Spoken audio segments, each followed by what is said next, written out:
All right, everybody. Season 14 has finally arrived, and with it came crouching, disguises, blow darts, harpoon guns, traps, wall hanging, all these awesome, cool new features, of which most got disabled and re-enabled, hopefully. Probably not by the time I post this video. But all of that has now come, or not, or will be, eventually, hopefully. With all these new sneaky items, it had me wondering, how could this change the seas in the future seasons? Like season 15, 16, 17 as we go. So let's get on our skeptical hats and our speculation hats, and let's start to think about what could come to Sea of Thieves.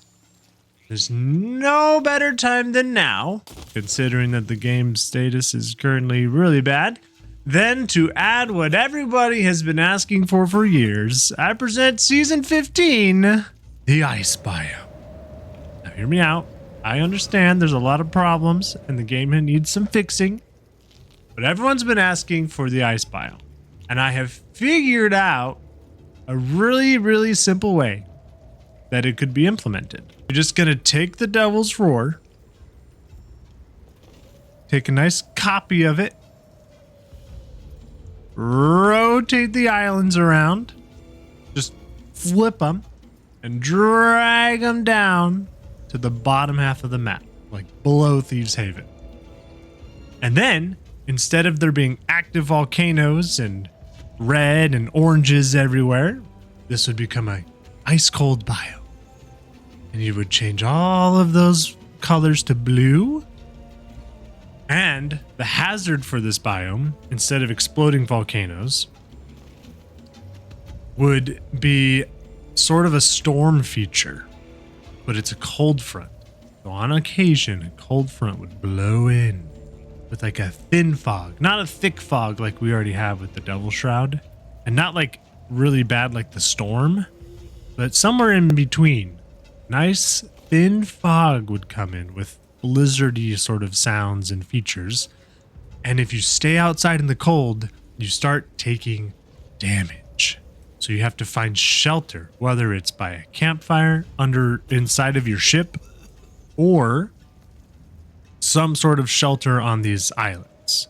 But you have to seek cover or else you will start to take physical damage. That would be very different than something that we already have in the game. I think it could be implemented relatively simply because we have like incoming damage from like snake bites and stuff. So it could be rather simple, but it's probably harder than I'm putting it out to be. So that would be like the risk of going to the ice biome. I don't know what it would be called. So put suggestions for the name of the ice biome in the comments because I tried to think of one and I couldn't. Another awesome feature that they could add with Season 15 that a lot of people have been asking for would be a photo mode. Now, I don't think it would be quite as cinematic as the camera that they use in the trailers that people have been asking for, but it would still be cool if they gave us an item. I got a lot of inspiration from the Legend of Zelda Wind Waker. In Wind Waker, you have a pictograph, a little camera, and it starts out black and white, and then you can get different filters for it, eventually get it in color. And so it would zoom in a bit more than, say, the telescope. So you could get some nice close-up shots. You can zoom in with it. You could use it, I guess, kind of as a telescope, but it wouldn't be as good as the telescope. It wouldn't have all the same features. The sole purpose of it being it removes the HUD, it removes any kind of notification HUDs, it hides all the HUD while you're using this camera to take pictures. So if you want to zoom in on a surfing piece of fruit just a little bit more, you'd pull out the pictograph and just snap that nice screenshot. It doesn't add a whole lot to the game, but they could add commendations. And maybe they could do something similar to what you do in Legend of Zelda Wind Waker, which is you take pictures of creatures and things you've seen, and you take it to a guy, and then he's like, oh, cool, I'll develop that into a statue. And we had trinkets on the ships. So it could be as simple as you take a picture of something, then maybe you submit it in, and then it knows what it is somehow. and then you can unlock trinkets of like the pig and the gold pig and each of the little animals. I think that would be super duper cool. Speaking of Legend of Zelda Wind Waker, introducing the idea of the traveling trader. This guy will randomly appear on the map, and he will have a few supplies on board, so there won't be a whole lot of incentive to sink him for supplies. But if you happen to get to him before any of the other crews on the server, he'll have a very high discount on a few random cosmetic items. So similar to the C posts that have discounted items that are available for gold in the gold shop, but he'll also have unique items that only he can sell. So it gives you the incentive to go after him, get some supplies, and purchase these unique items available for him to sell to. So make sure to say thank you for all that gold you saved. All right, before I get into this next part, this is future me, and I made this recording before EGX happened, but Rare had a panel in EGX, and they have confirmed that some of the things that I'm about to talk about are actually in the works and coming to the game. So welcome to the idea for Season 16, Fixing the Hunter's Call. Season 14 has paved the way for what could come in Season 16. This is something that I've seen all over the internet. Since emissary flags and the distinction levels were added for all the trading companies to get everybody up to 500, so 10 levels of distinction, or 5 levels of distinction, 10 for guilds. Everyone, I've seen it everywhere. Why doesn't the Hunter's Call have an emissary? Why doesn't the Hunter's Call have 500 levels? Well, because it would be awful in its current state. That's the answer. Could you imagine having to get to 500 by just fishing? It's not sustainable. So it would be so painful. You'd have to fish for hours, collect every fish, take every mermaid gem. It would be horrible if they did it now. So what does that mean? It means we need to rework how the Hunter's Call functions. Of course, fishing stays. That part is no different. But add the emissary and add voyages. Raid voyages, just like the other companies, and random types of voyages that you could do as a Hunter's Call representative. So, we do know that fishing quests are possible. During a time-limited fishing event, you would go to the Hunter's Call and collect 3 maps that would give you specific places to fish and get a certain fish type. And this basically shows that we can implement a very simple, like digging up a treasure chest or fighting one skeleton captain type of quest for the Hunter's Call emissary.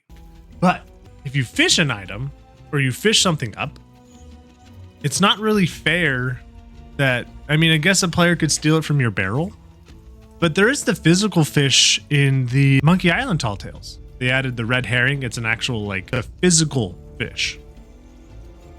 So it is possible that you could fish up fish, but they would count towards catching the fish, but they'd also count as like an actual treasure piece. I don't know. That would be interesting. But aside from fishing, we could have actual hunting quests. Let's say there's a task to go collect a pig, but not alive. Because, you know, that's for the merchants when they're alive, but the Hunter's Call, you're hunting them. Hunting is totally an option. We see in Sea of Thieves wall paintings of hunters. The ancients used to hunt creatures. We see them hunting boar. There's boars everywhere in Sea of Thieves. There's ship sets, there's costumes, there's paintings, there's boars everywhere. But I don't know why there's no boars in the game. I've always imagined it'd be really cool if there's like this rare boar, it spawns on the island, and then like you have to go hunt it. And like maybe there's a beacon or something, like everyone knows where it is, you gotta go hunt it, get it first, claim its teeth or its tusk or whatever the heck it's called, or its tail, or I don't know, something, a body part. And then you turn it in a hunter's call and you get reputation for it. So boom, there you go, hunting. Use the traps, sneak up on them, whatever means necessary, and then deliver it to hunter's call. So you've got fishing and hunting. There's 2 types of quests right there. And this will never happen, but we could have Megalodon hunting. Right now, Megs they spawn at random, but skeleton lords used to only spawn at the world events. And you can treat the Megalodon event like when it spawns on your ship is not really a world event, but it's kind of like an interactive world event, right? It happens while you're on the seas and you have to decide what you're going to do with it. But what if you could actually go and say, I want to go hunt a Megalodon? Now, obviously that puts in a wrench for the Shrouded Ghost. They probably would just make it a really, really, really, really small chance. Like shiny hunting Pokemon. I don't know. Do it that way. We wouldn't complain if there was a mechanic for shiny hunting the Megalodon, in my opinion. But it would be super nice to kind of hunt them on demand, and because there's so many accommodations for like fight this one this many times and it just takes forever and whatever. They could drop fins, they could drop eyes, they could drop teeth, tail pieces, something other than regular loot that you could turn into the hunter's call. So there's a mechanic that's in the game that they can add upon. Another possibility would be siren hunting. I think that siren hunting would be really cool. Are they animals? Are they not animals? That maybe that's too close to crossing the line. But sirens are not merfolk. They're cursed merfolk, right? But those pesky little bubble blowers only drop siren gems right now.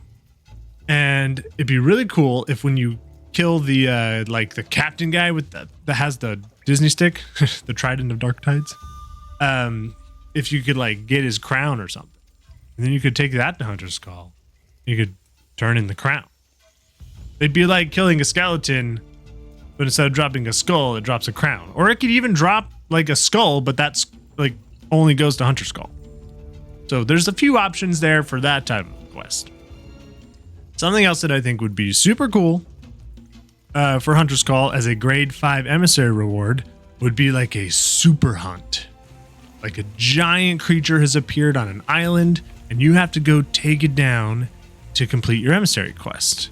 It could be a giant hostile golden chicken, right? Maybe it's not like, I mean, it could be huge, but maybe not much bigger than the player. Or like a giant crab that has loot on its back and you have to shoot it with cannons and knock the loot off, and it's on the island, and you can also hit it with your sword. But some sort of big quest fighting some monstrous beast that awards you with things that you can just take back to Hunter's Call. That would be cool. Maybe the Kraken can be implemented somehow. The Kraken needs to be reworked. At least the loot dropping of it needs to be reworked. But something has to come from the Kraken that you can take to the Hunter's Call. It just has to happen. Another option would be like a rare sea beast, like the Kraken, like the Megalodon, like maybe a shark that shoots lasers. That's an obscure reference that there's no way anyone's gonna get that, but they don't have lasers. But I think there's tons of options for large encounters. We've been asking for like a big sea encounter, like a Leviathan sort of a thing, or a sea serpent, some kind of something. Or rework models we already have. Something. But that would be cool. Either way, looking forward, I think that the entire community would love to see some updates to Hunter's Call. So what do you guys think? Could we be seeing a new biome next year? Is that just going to break the game and it's totally not worth it? If that's the case, maybe sending some love to the Hunter's Call. Let me know your thoughts. Also, last thing, I think that the merchant needs a little bit adjusting. The merchant has the quest, or not the quest, but when you go into a shrine, like underwater shrines, they drop little trinkets, but they're only available in shrines. Why can't we find these little trinkets of coffee and whatever else they have, spices, the little ones, the little hand trinkets? Why can't we find those while doing merchant quests or merchant cargo ships? Like, why not? Those need to be shifted. They need to be redesigned so they're not coral based. Put them in that Devil's Roar. Like, we need additional trinkets in merchant because all you have is the like coral ones and then the new scroll of Uncharted Waters. I digress. Anyways, that's speculation. I do think that once these season 14 dramas calm down and we fix the issues at hand, that we could see some pretty interesting stuff next year. Because they did pretty good at delivering awesome new content for Sea of Thieves this year, which none of us thought was going to be on the radar. The Burning Blade is awesome. It's a great addition to the game. And all the new things, the blow dart's fun, the harpoon gun is fun. Like, these things are fun. But there's just these in-game mechanics, these existing things that just need a little bit of polishing. Make islands more lively. And then we're good. Like, we'll be happy for a long time. I mean, I'm not displeased, but some people are. Anywho, thank you guys so much for watching. Hope you enjoyed this video. If you want to speculate, let's speculate. Go down to the comments and share with me your speculations or things you'd like to see in the game. And I'll talk to you guys next time.